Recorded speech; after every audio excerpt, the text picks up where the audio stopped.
Кечээ 28-июнда Швециянын Борборостокгольмдогу башкы мечиттин алдында белгисиз жаран Куран китебин өрттөдү. Бул тууралуу жергиликтүү басылмалар жазып чыгышты. Маалыматка караганда окуяга 200дөн ашык адам күбө болгон. Ал эми мындай аракетке наразы болгондор Кудай улук деп кыйкырышып, китепти өрттөгөнгө ташыргытууга аракет кылышкан. Бирок полиция кызматкерлери аларды кармап кеткен. Себеби Куран китебин өрттөгөнгө полиция кызматы өзү уруксат берген. Ал эми Стокгольмдогу башкы мечиттин имамы Махмуд Халифи Курман айт майрамында мындай акциянын уюштурууга уруксат берген үчүн полиция кызматына наразычылыгын билдиришкен.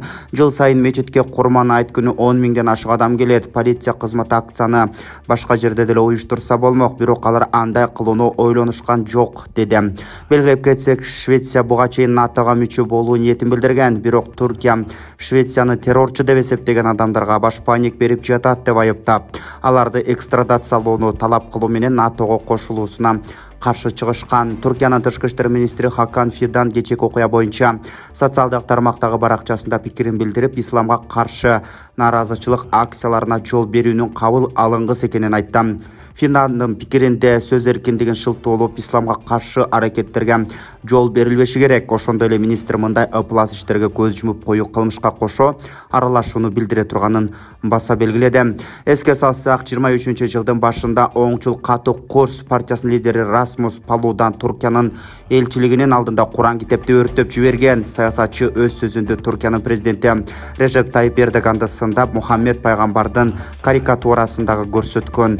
Палудандын мындай аракети эл аралык чыр-чатакка себеп болуп, Туркия Швециянын НАТОга кирүү өтүнүчүн колдобой турганын жарыялаган. Белгилүү футболчу Лионель Месси коргоочулар аталышындагы аргентиналык сериалга тартылды. Бул тууралуу дүйнөлүк басылмалар жазышты. Футбол жылдызы аталган сериалдагы эпизоддордун биринде кадимки Лионель Месси болуп роль жараткан. Сюжетке ылайык чыгашага учурап калган 3 футбол агенти Месси менен жолугуш өткөрүп, ага ар күнү өздөрүнүн жаңы клубунда оюн көрсөтүп турууну сунушташат.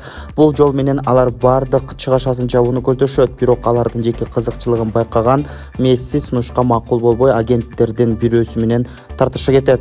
Айрым маалымат булактары аталган сериал 2022-жылдын июль айында Парижде тартылганын жазышкан. Белгилеп кетсек, Лионель Месси бул жылы ПСЖ менен келишимин жыйынтыктап, АКШнын Интер Майами клубуна өткөн. Кечээ 28-июнда Казакстандын Кентау аймагында массалык уулануу катталды. Бул тууралуу коңшу өлкөнүн жергиликтүү басылмалары жазып чыгышкан. Маалыматка караганда бейтапканага 58 жаран жардам сурап кайрылган. Алардын 27си балдар болгон. Жабырлануучулардын бардыгы тез тамактануучу кафеден тамактанышкан. Учурда уулангандардын 19-у инфекциялык бөлүмдө дарыланып жатканы, алардын абалы орточо оор экени айтылууда.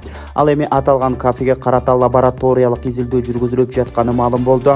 Казакстандын саламаттыкты сактоо министринин орун басары Айжан Эсмагомедованын айтымында окуяга байланыштуу кылмыш иши козголгон. Эске салсак, былтырдагы аталган аймакта массалык уулануу катталган, анда ооруканага 168 адам кайрылган. Жергиликтүү маалымат каражаттарынын маалыматына караганда, былтыр жабыр тарткандар аталган кафеден ууланышкан.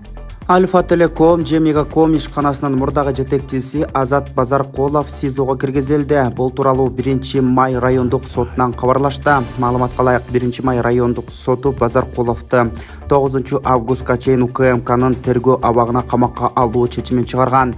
Эске салсак, Азат Базаркулов 27-июнда коррупциялык иштерге шек саналып тагыраган. Кылмыш жаза кодексинин 245-беренесинин 4-бөлүгү коммерциялык жана башка уюмдардын кызматчыларынын ыйгарым укуктарын кыянаттык менен пайдалануусу менен козголгон кылмыш ишинин алкагында кармалган.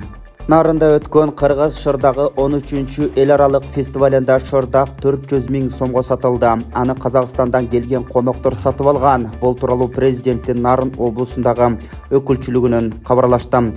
Мында сырткарадагы көптөгөн шырдактар, кол өнөрчүлүк көргөзмөсүнө коюлган буюмдар сатылып, кардарларын тапты деп айтылат маалыматта.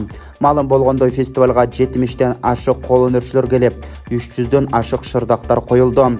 Эл аралык фестивалга 1000ден ашуун адам катышкан. Алардын ичинен 170 чет элдик туристтер, андан тышкары Япония, Өзбекстан, Казакстандын элчилери, бир катар эл аралык уюмдардын өкүлдөрү дагы келишкен. Урматтуу мекендештер, сиз чегарага ишеништүү барууну, чекирди чыкты жазап таза документ менен жүрүүнү кааласаңыз, анда ишеништүү айдоочу Мухиддин кызматта. Ортомчусуз до конца чегарага өз алып кирип алып чыгат. Заманбап комфорт машинада жылуу жумшак барып келесиз. Ак кеме же Москвардан келдим десеңиз, бекер кара тизмеден текшерип документке жардам берет. 24 саат WhatsApp жана байланыш. +8 926 213 0060 +8 965 402 93 Мухиддин.